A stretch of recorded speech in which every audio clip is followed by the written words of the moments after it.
Bitcoin a decentralized technology is kind of like a decentralized grassroots movement.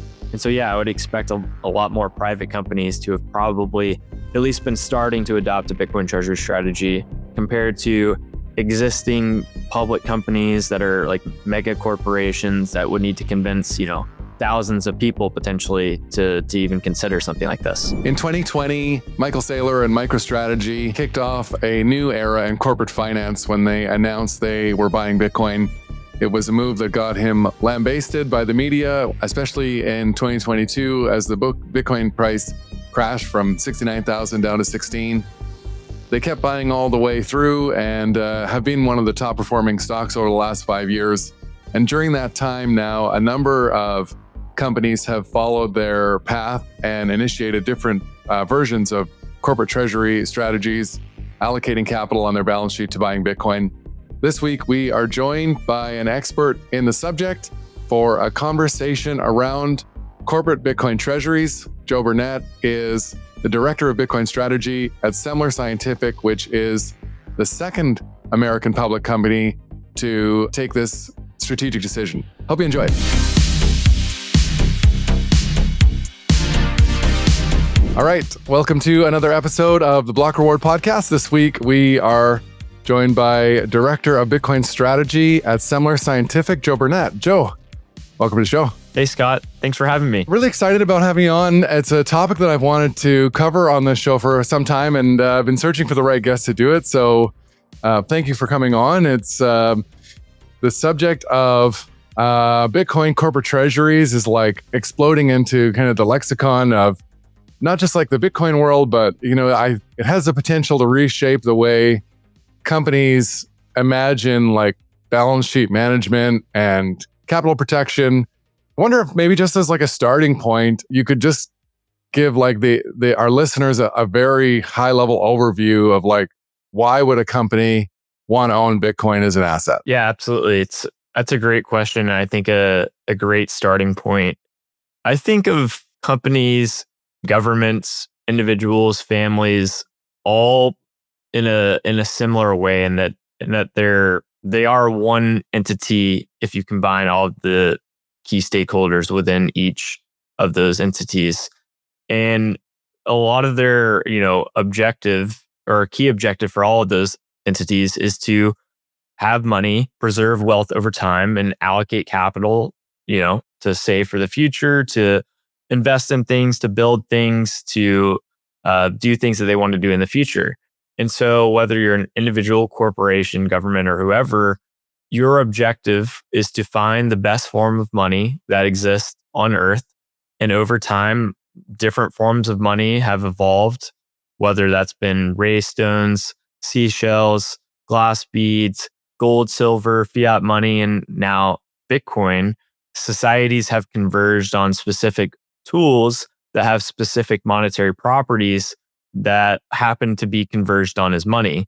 And Bitcoin, objectively, in my mind, has the most superior monetary properties. It's perfectly scarce, portable, durable, divisible, and fungible. And if you compare those monetary properties compared to all of the previous forms of money that have existed in various civilizations, it's hard to deny that Bitcoin is not the best form of money that we've ever found. And over the last 16 years or so, the high compound annual growth rate of Bitcoin, the rapid rise in purchasing power, in my mind, is just the adoption process by which the world is actively converging on Bitcoin. And, whether you're a corporation or an individual, you want to preserve your purchasing power and you want to grow your purchasing power. And so I think that this initially was like a grassroots type movement where it was like individuals all around the world were kind of early in this process. And it kind of makes sense that individuals were first, because individuals, you only have to convince yourself to, consider buying a little bit of Bitcoin. Whereas a corporation, you have a board, you have a management team, you have millions of potential shareholders.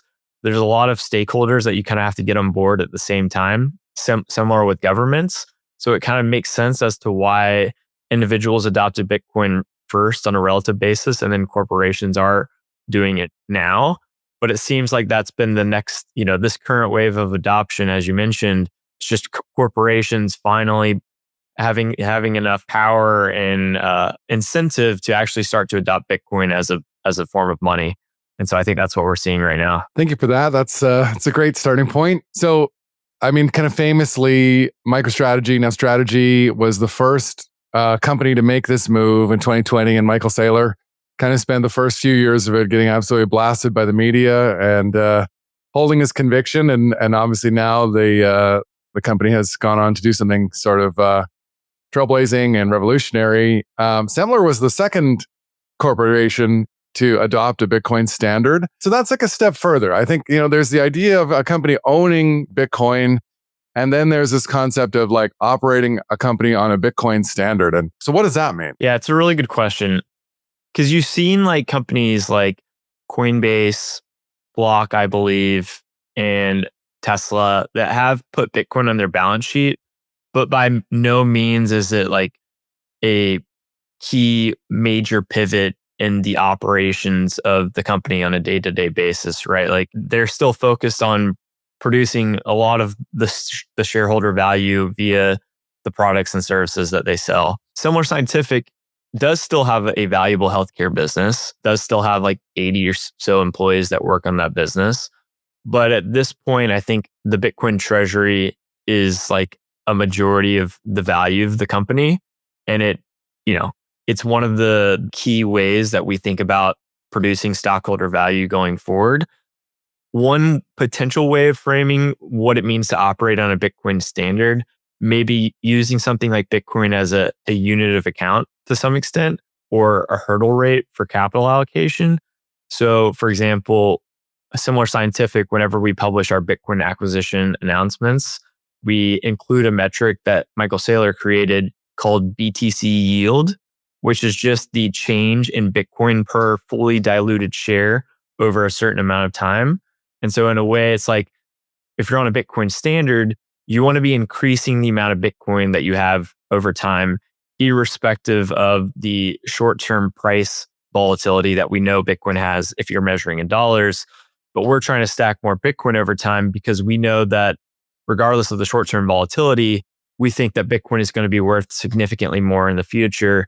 And so we want to maximize how much Bitcoin we can stack rather than focusing on how many dollars we can stack.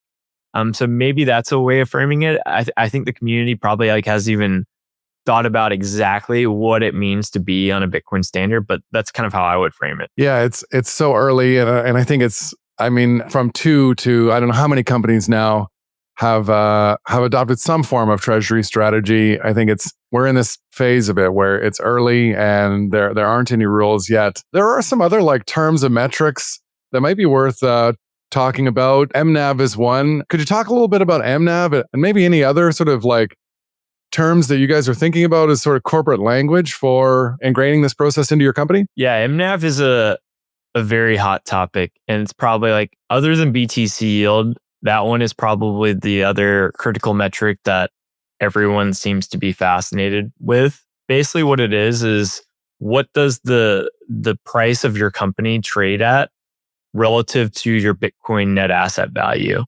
And so what's kind of interesting about the Bitcoin treasury phenomenon is a company could be worth $1 billion, but hold $500 million worth of Bitcoin on their balance sheet. Now, a company like Semler, that could make somewhat logical sense because we have a valuable healthcare business. So it kind of makes sense that there would be a premium over our Bitcoin holdings because we have, a valuable healthcare business in addition to our Bitcoin holdings. But a lot of the Bitcoin treasury companies, they might have operating businesses, but they're very small and almost completely insignificant for the most part. And that creates like a weird dynamic because you're like, wait a second, why would this company be worth $1 billion if it only has $500 million worth of Bitcoin and it doesn't really have much of an operating business to justify the extra $500 million? And it creates a weird dynamic because now this company can issue shares at a premium and buy more Bitcoin, creating BTC yield because their Bitcoin per share increases with that transaction. And there are multiple arguments as to like, I guess, why this could be the case, but it creates this like, you know, reflexive flywheel for these companies to just keep doing this process over and over again. And that's kind of why you've seen massive outperformance of, you know, something like Metaplanet or Smarter Web Company, or like a lot of these smaller Bitcoin treasury companies have done well doing that. However, there's also risk with that, right? If you're, you know, the market keeps buying a company at a very high premium, well, the premium could contract. It could go back to one or even below one. So there's no guarantee that premium still exists.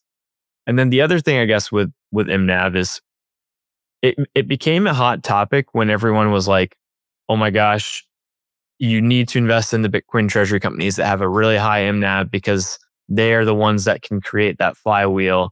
And as long as the MNAV stays high, the flywheel keeps going until it collapses." But I think part of the reason why these companies trade at a premium to begin with, other than having a valuable operating business, like I mentioned, is because of what Michael Saylor calls intelligent leverage, where Bitcoin treasury companies, unlike individuals or small businesses or even like hedge funds, they can issue long duration debt at a low interest rate. Like Michael Saylor has, you know, pioneered this space, right? He started with convertible bonds, issue 5+ year duration. The interest rate is like 0 to 4%. And that's pretty interesting debt considering, you know, Bitcoin is incredibly volatile, but we know, or if you're a Bitcoiner, most Bitcoiners are confident that over like a 5-year period, Bitcoin is going to do pretty well. And so that trade might make sense where you borrow money at 0% or 4% interest. You don't owe the money back for another 5 years. You expect Bitcoin to go up more than 4%. Well, then that would be a good trade. You would, you know, you would amplify the future returns of Bitcoin by taking on that convertible note. And then he also pioneered preferred equity or created like a new segment of preferred equity that was perpetual, basically meaning he's issuing a credit instrument or borrowing money and he never has to pay it back. He has to pay the dividend payments forever in perpetuity, but he never has to actually pay the money back. And that's part of the, you know, we're looking back at the risk of Bitcoin in general, the price risk of Bitcoin. It's like a short-term price risk because it's incredibly volatile. So you kind of want, like you said, like I said, you want maximum duration with a low interest rate. And so like the fact that only public companies can really issue debt like this and that effectively amplifies the future returns of Bitcoin. And then the Bitcoin community, you know, kind of expects Bitcoin to outperform bonds and fixed income, then it kind of makes sense as to why these companies might happen to trade at a premium because the future annual growth rate of Bitcoin is relatively high. They're like the only entities that can borrow at these cheap, low interest rates with long duration. And that creates a lot of demand for investment products like this or equity like this because it's a way to amplify the future returns of Bitcoin. So that's how I've thought about MNAV. I think it's a pretty interesting metric. And that's in the fact that, you know, companies can issue this intelligent leverage and buy Bitcoin that creates BTC yield, meaning their Bitcoin per share increases. And, you know, if you're into Bitcoin and you obviously nothing replaces cold storage Bitcoin, like that is like a key, you know, foundation of this entire thing. But if you want to be a little bit of speculate a little bit or take a little bit of risk, then this idea of intelligent leverage is potentially interesting. Yeah, and it's, I think, proving to be something the market is still figuring out. Like there has even been with MicroStrategy, kind of maybe a decoupling or a non-correlated movement necessarily to Bitcoin on shorter time frames where you know, Bitcoin can go up and the stock can sell off. So there's some market dynamics built in there, and then also the question of, I guess, how this continual dilution. You know, people love to pin Saylor for the money printer and what this may mean. And so it'll be interesting to see. You know, one of the things I'd love to get your take on is I think my perception in talking with people who follow markets in general and know a little bit less about Bitcoin is that the concept of Bitcoin treasury stocks is something like the boom we saw in cannabis stocks, or, you know, this is more of a temporary trend rather than the beginning of the normalization of something that, you know, I sort of believe that we won't be calling companies treasury companies in the future. We'll just call them companies because every company is going to own Bitcoin, and all that we're seeing now are just the people who are really pioneering it. But what are your thoughts on that subject? And short term future for treasury companies and like the long term outlook for where this goes. Yeah, I've been saying like over the last few years that Bitcoin is an incredibly contrarian trade among normal people and among traditional finance. I think of Bitcoin treasury companies as like the contrarian trade within that trade. Like everyone, to me, from my perspective, even the hardcore Bitcoiners, especially traditional finance types, are very skeptical of what's happening with Bitcoin treasury companies, which in my mind kind of makes me more bullish on Bitcoin and Bitcoin treasury companies because if everyone was excited about this and thought that this was going to be the way the world begins to allocate capital into Bitcoin, then I would be a little bit more concerned. But the fact that so many people are against it and they don't, in my opinion, they don't have really good arguments as to why they're against it is kind of telling that there could be significant opportunity here. I agree with you where it's like Bitcoin treasury companies today, they're just stacking the superior form of money. In the future, every company holds money. You have to hold money. Most companies in the United States aren't going to go out there and hold, Russian ruble or Japanese yen or other forms of fiat money if they're exclusively based in the US. Like they're going to hold dollars, but over time, if there's a new superior form of money, they're going to start holding Bitcoin. And it's just, a matter of time before people start to realize like, wait a second, I'm just not holding the best money. I should be holding the best money. And I think Bitcoin treasury companies are some of the first movers in this space, right? Like Strategy or initially MicroStrategy and Semler Scientific, you could argue were like zombie companies. And in a way, what that really just means is cash as a percentage of the company was massive. They were sitting on a lot of cash. The growth of the company had kind of slowed over time. The company was still profitable, still making like millions of dollars of free cash flow. And so the management team for both companies didn't know what to do. They could try to buy a new company to grow. They could pay a massive dividend out to all of their shareholders, basically admitting they don't know what to do. They could buy back their stock, which is what a lot of companies do today, but the company isn't growing that much, so maybe that's not a good idea. And then the fourth idea is like, wait, the world is actively monetizing this new digital form of money from zero. No one gets it yet. The market for this is absolutely massive.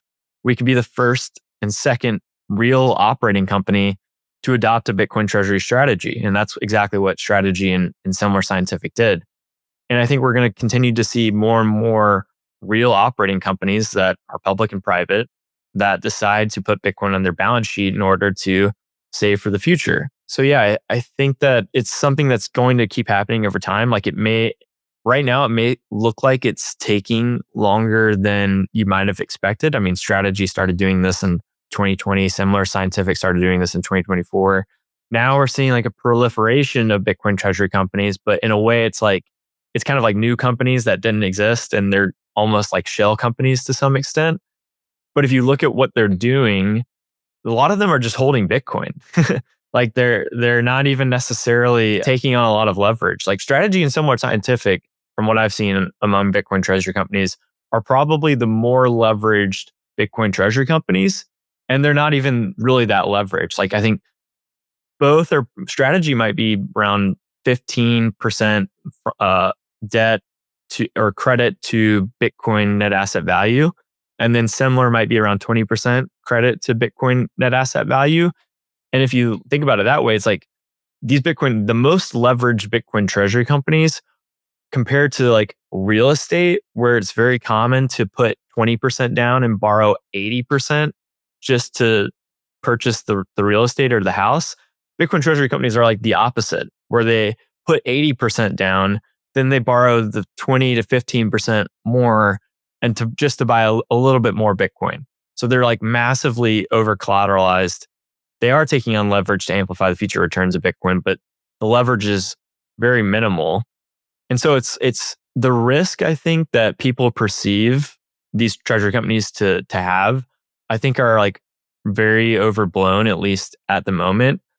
Whereas it's like it's not like, these companies are borrowing $1 billion, buying $1 billion worth of Bitcoin, and like that's it. It's like no, they actually own $1 billion worth of Bitcoin. They borrow like another 100 million, and then they buy a little bit more Bitcoin, and then now they have 1.1 billion dollars worth of Bitcoin, which is like it's not a very leveraged position. Like it's not that dangerous. Bitcoin needs to fall like 90% or more before you're underwater. And again, if the debt is very long duration, then it's still not even necessarily like a huge problem for the company. Stock would go down a ton, obviously, but company wouldn't necessarily go bankrupt immediately unless Bitcoin went down 90% for like a 5-year period. Then that would be an issue. So yeah, I mean, I think it's such a contrarian trade, and I think if the companies that are going to do it right, the risks are a lot smaller than normal people and traditional finance types perceive. And I think that just makes me like super optimistic. One, for Bitcoin, because I think this is how a lot of capital is going to start flowing into Bitcoin. But two, I think it's very optimistic for Bitcoin treasury companies themselves. Yeah, it's a point I'm glad you made, because I was going to ask you about. I think one of the common fears right now is that this leverage is creating sort of a house of cards in Bitcoin, and are the Bitcoin treasury companies adequately prepared to weather a potential downturn? I mean, Michael Saylor has said himself he thinks that as the profile of buyers changes, that the downside volatility of Bitcoin is probably likely to reduce. I mean, they're the largest buyer themselves, with no sort of intention to sell. I mean, no stated intention to sell ever. He says they're buying the top forever. So what does the director of Bitcoin strategy do? And is this a role that you think will be at every company as we, like in 10 years, does every company have a director of Bitcoin strategy? Yeah, it's a great question. I mean, I think about it as like every corporation, has a treasurer where they're managing the dollars that the company holds.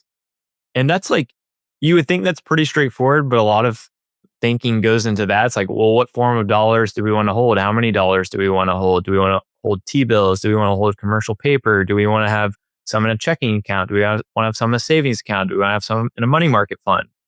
I think a Bitcoin strategy type role being somewhat similar to that and saying like, okay, well, how do we want to custody this Bitcoin? How do we want to acquire it? Like which trading partners are we going to use when we wire money to whoever to acquire the Bitcoin? And then it adds another layer of complexity because like we're going through the monetization of Bitcoin, which makes Bitcoin an incredibly volatile asset. Very few people understand what it is. And so another key part of it is just kind of like explaining what we're doing to the world to try to educate the world on like why this is important and why we even have a Bitcoin strategy to begin with.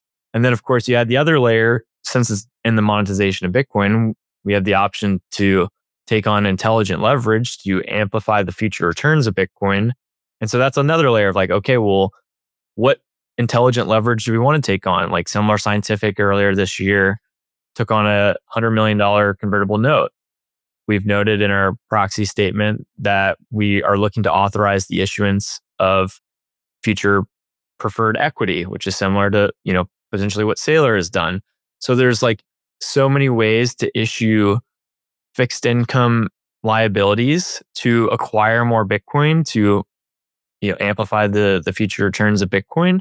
So that's another thing that we're thinking about and modeling out. And the whole Bitcoin space is so new, right? Like there's so many other different like strategies and ideas that are out there for that other Bitcoin treasury companies have done that like we're exploring too. Obviously we're exploring things that no one has done quite yet. So it's more of just like trying to figure out how can we buy as much Bitcoin as possible? How can we manage the risk that we're taking on, whether that's custody risk or whether that's, taking on too much leverage or taking on too little leverage, and then communicating our strategy to the market in a way that is clear, concise, and makes a lot of sense. So at a pretty high level, that's kind of what I'm doing on a daily basis.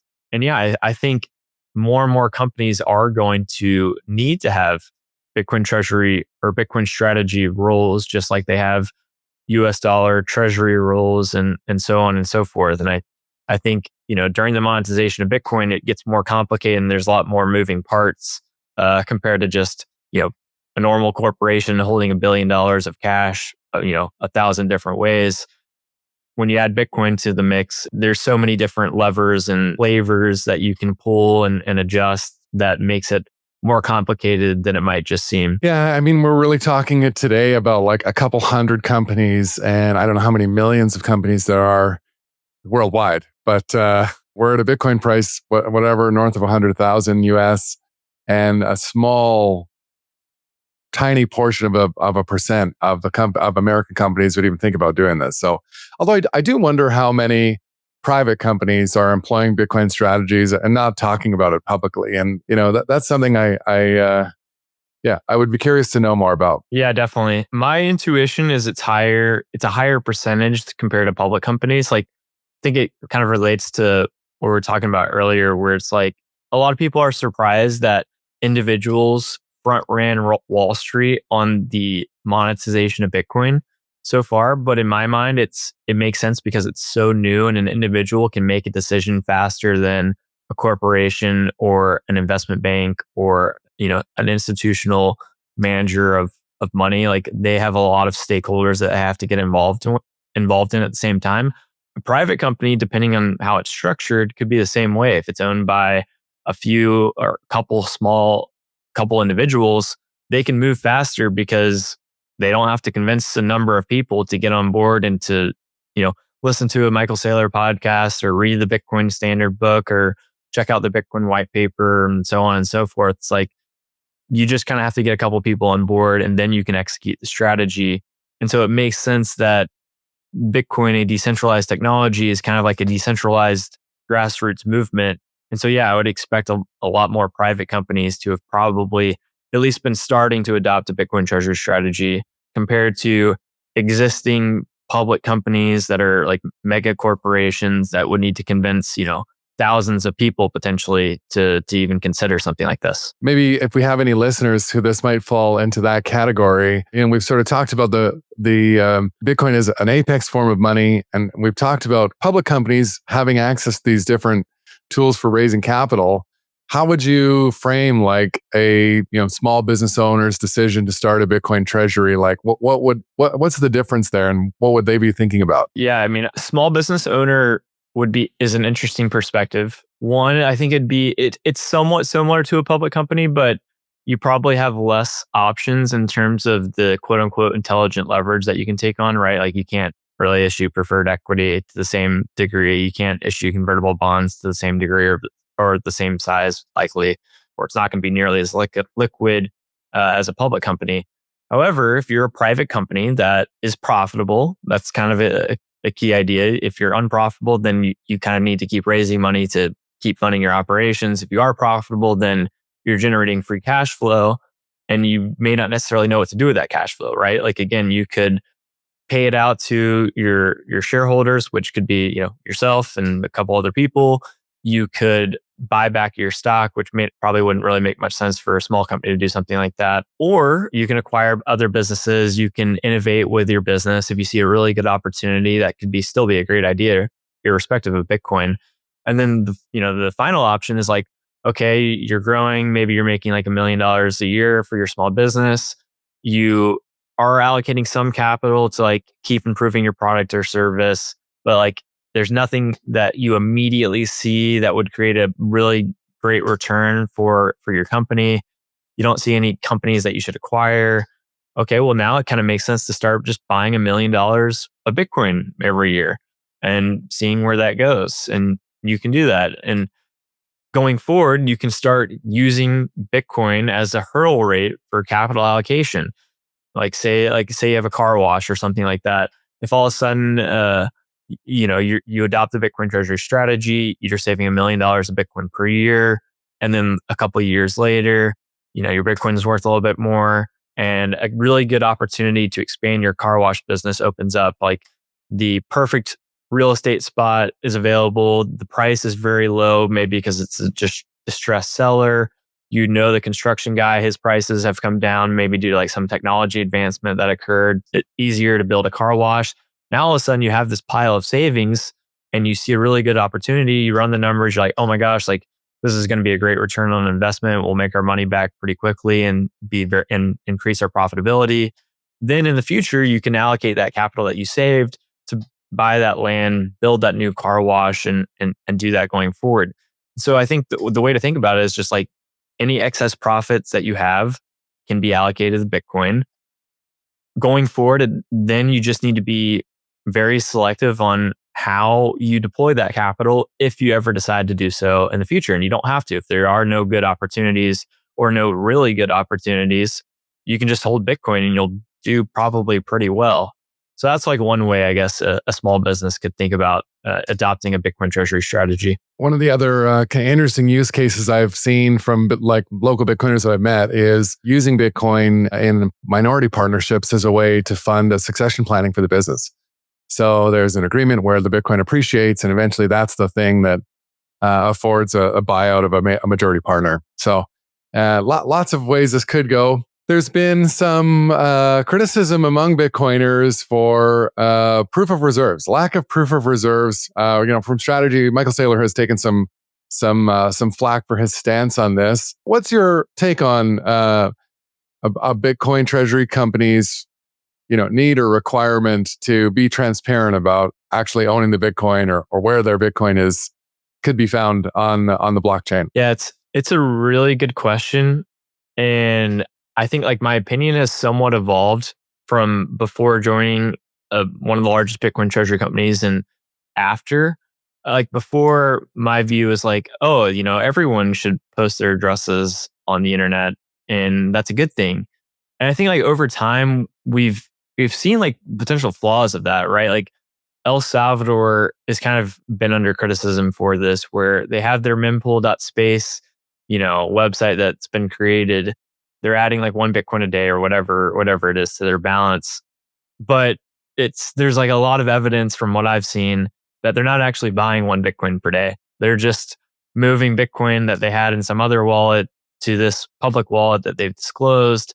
And it kind of creates like a little bit of weird information. And it's like, okay, like it's better to show that they have some Bitcoin rather than no Bitcoin, but like it adds a lot of like transparency, but also in this case, it adds like opaqueness that kind of muddies the waters a little bit further compared to like what it could have been.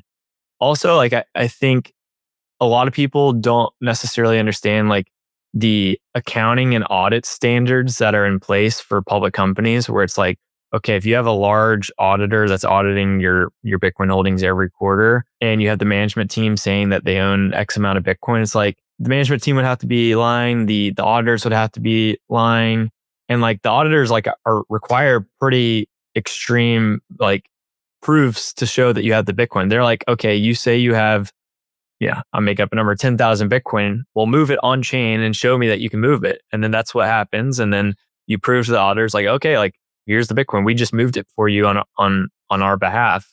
And they're like, okay, well, that makes sense. You have the Bitcoin.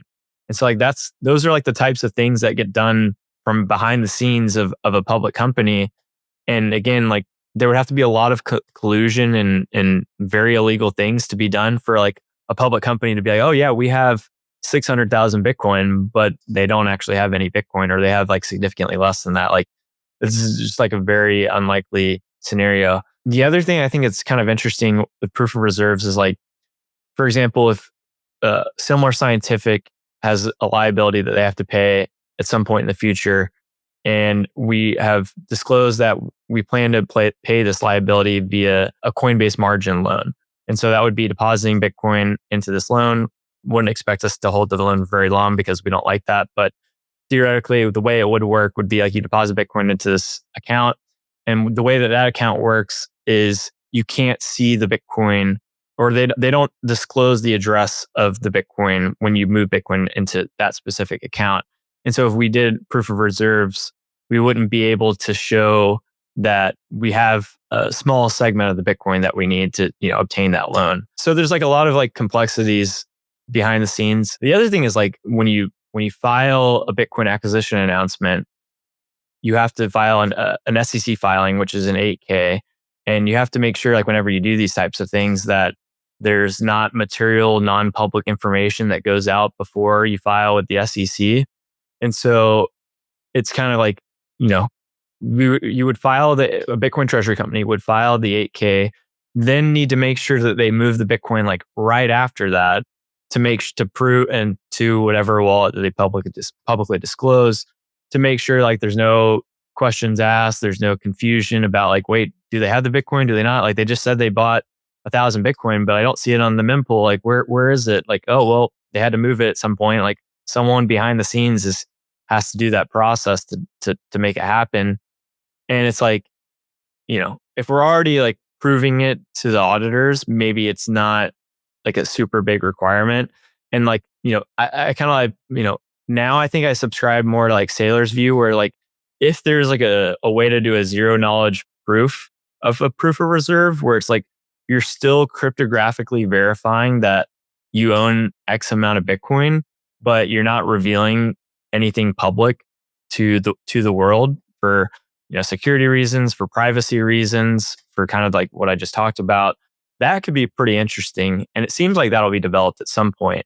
And that might be like the best of both worlds, where it's like, okay, you know, the company doesn't just have their addresses public on the internet, and like weird things can happen that could confuse people, that could, you know, like El Salvador case, that could make it more confusing that or more opaque than it's perceived to be. And so like it's going to be really, I'm excited to see like how this segment of the market evolves, because I suspect there will be like more products and services built out for Bitcoin treasury companies for this explicit purpose. But it's something that I've definitely been thinking about a good bit, you know, as part of my role at Semler. And I think something along the lines of increasing transparency is absolutely what I want to do, and what other Bitcoin treasury companies I'm sure want to do. It's just a matter of like finding the right balance and assessing the trade-offs of like what different solutions entail and what the risk of each solution is, and the over the complexities, and whether like the gain from doing a specific transparency act is worth the, you know, everything else that comes along with it. Joe, I really appreciate you coming on the show and sharing some of these insights on this very interesting and rapidly evolving topic. Any final thoughts or places that we can send our listeners if they're looking to learn more about yourself or Semler Scientific or treasury companies in general? Yeah, thanks for having me on, Scott. It was great to chat. If you want to learn more about me and Bitcoin, like you can follow me on Twitter or YouTube. You can just type in Joe Burnett Bitcoin. If you want to learn more about Semler Scientific, you can go to ir.semlerscientific.com. You have a cool Bitcoin dashboard, just like Strategy, where you can see, you know, BTC yield. You can see the Bitcoin on the balance sheet, you know, the number of Bitcoin on the balance sheet. You can see the market cap, the enterprise value, the MNAV, all of those cool metrics that, you know, we talked about earlier. But yeah, no, this is great. I mean, final closing thoughts outside of like where to go. One, I think it's important for people to recognize that the Bitcoin treasury company phenomenon is exciting, and it's definitely the hot topic. However, it's built on the foundation of Bitcoin, which is a non-bearer censorship resistant asset, or it's a bearer censorship resistant asset that you can hold without counterparty risk and without dilution risk. And that's the key innovation here. Bitcoin treasury companies are just enabling institutions and individuals that, you know, haven't done that yet or are curious about Bitcoin to get exposure to Bitcoin. And it's for Bitcoiners that potentially want to amplify the future returns of Bitcoin with intelligent leverage that only public companies really can access at this point. So I think that's important to have in the context of this whole Bitcoin treasury company phenomenon that's occurring right now. And, you know, with it all occurring and with it being Bitcoin and treasury companies being contrarian bets, you know, I'm very optimistic about Bitcoin, but obviously the volatility is probably, in my opinion, probably not going away anytime soon. So you have to make sure when you are, you know, buying Bitcoin or even Bitcoin treasury companies, you have to make sure you have a long time horizon. And I think that's super important when you're thinking about Bitcoin and investing in general. Well said. Thanks again, Joe. And if you're listening and you made it all the way to the end of the episode, I want to thank you as well for tuning in, and hope to see you next week. Thanks, Scott. Thanks for listening to this episode of The Block Reward. We're trying to do something different here, creating accessible conversations meant for people who aren't obsessed with Bitcoin. If you found this episode informative and engaging, hit that subscribe button to make sure you stay updated with future episodes. Your feedback matters. We'd greatly appreciate it if you could take a moment to share your reviews and help us with our goal of creating Bitcoin content that is simple and easy to understand. Bitcoin has an important role to play in the future of finance. It will change the way we save, spend, and invest. Discover why Bitcoin offers a game-changing opportunity for forward-thinking employers by visiting blockrewards.ca. Block Rewards' mission is helping Canadian employers implement strategies for integrating Bitcoin into compensation and benefits, supercharge your recruitment and retention strategies, and help your team members plan for the rising cost of living by rewarding their work with the hardest money ever invented. Big shout out to Podigy, our production team that makes all this possible, and BMX Escape for producing our music. Bitcoin is an expansive and dense topic many people walk away from early. To Bitcoin enthusiasts looking for that podcast they can share with friends, family, and colleagues, one they'll actually listen to, we hope that is us. The content of these conversations is meant to be provided for information purposes only. Nothing here is investment advice. Bitcoin is a big topic. Be sure to do your own research before making any personal financial decisions. Thanks for listening.